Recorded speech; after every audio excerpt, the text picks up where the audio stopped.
her convention speech, Governor Sarah Palin said she saved Alaska taxpayers a bunch of money by selling the governor's jet. She said she put it on eBay. She told the story again in both of her campaign stops today. We got rid of a few things in the governor's office that I didn't believe our citizens should have to pay for. That luxury jet, it was over the top, so I put it on eBay.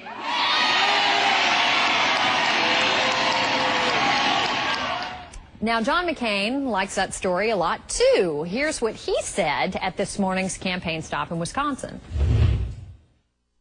You know what I enjoyed the most? She took the luxury jet that was acquired by her predecessor and sold it on eBay.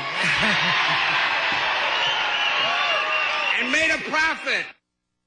And made a profit. So, no bias, no bull. Here's what neither Palin nor McCain is telling you. When she put the jet on eBay, it actually didn't sell.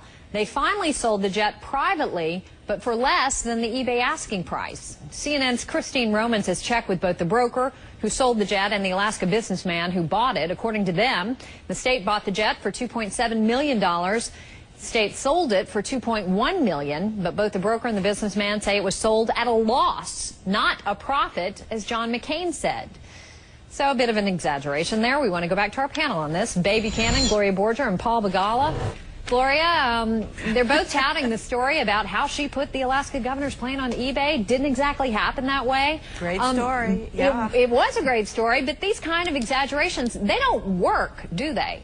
No, you know, great story if true, as we say in our business, right? And you know, look, she's got to expect this kind of scrutiny.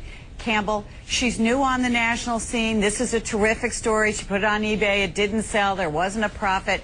But she is going to be put under a microscope, not only by the people who vetted her in the for the vice presidential choice, but by the press. She's new on the national scene. She's a heartbeat away from the presidency if John McCain were to win.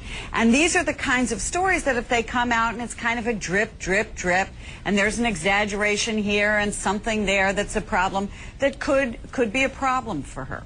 Babe, she also, babe, well, let me ask you, Why? because she also told Congress, no thanks to the bridge to nowhere. That's been a line in every one of her speeches, too. If you look at her record, though, she supported it when she was running for governor. She supported that bridge to nowhere before she was against it. Does that line sound at all familiar? I mean, is this inexperience? I mean, why is this so ridiculous in your view? No, she did turn it down. She did not use the money she got for that. That is a true and accurate statement. I mean, come on, Obama switched on a lot of things as important as his position on the war. But she's implying, Bae, that this was her position all along. You know, no, she never, no, don't be ridiculous. She never said that. She said she turned it down. All right, that's what she said. And as for that plane, she absolutely saved the taxpayers' money. She got rid of it. She didn't even use it. She moved on. She didn't have expenditures on the budget line for the dumb plane, so give her credit for something.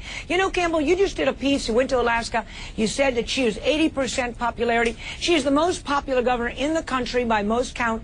Okay, now, you interviewed 2 or 3 people, all who are her opponents, who don't like her, who she has ended up causing them to leave office or something.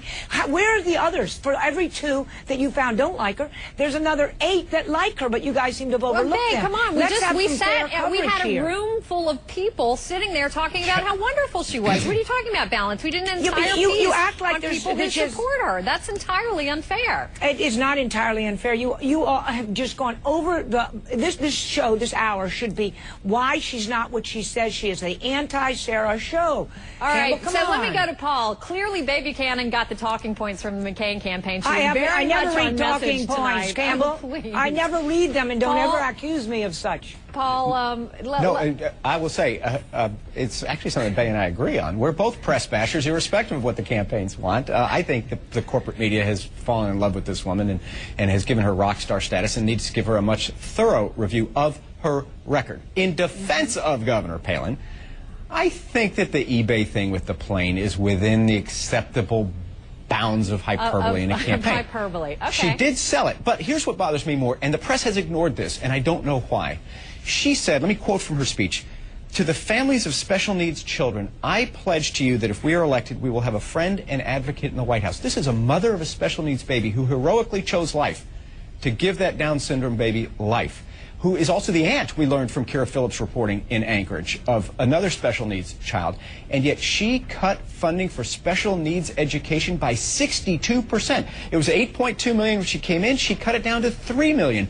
Now, that's a real issue. There are lots of moms and dads who have chosen life and who love their special needs babies in Alaska who now are not going to get the help they need because Sarah Palin put politics first. I think that's a more legitimate fib to talk about from Sarah Palin's speech. All right. Well, I can't follow up with you because I'm not familiar with it, but it's something we'll look into.